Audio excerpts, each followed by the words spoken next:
Welcome to The Last Breakfast. Please enjoy the video. You already signed into Outlook, so start by opening the inbox you use most.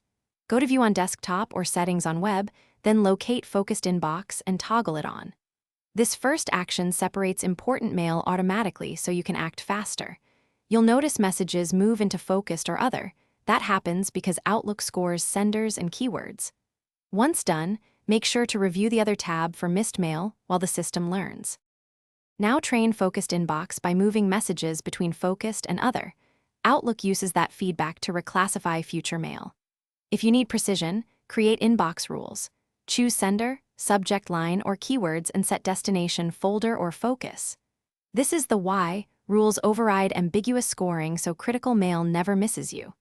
Once those rules are active, check for conflicts and prioritize rules from most specific to general. Finish by syncing your account so Focused Inbox settings apply across devices.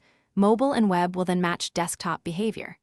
If messages still land incorrectly, temporarily disable Focused Inbox and re-enable it to reset learning. For persistent errors, clear the local cache or rebuild your profile. This forces Outlook to reevaluate rules and message metadata. If things go wrong, the key tip is to check for conflicting inbox rules first. They are the most common cause of misclassification. Thanks for watching. If this was helpful, leave a like and consider subscribing. See you next time.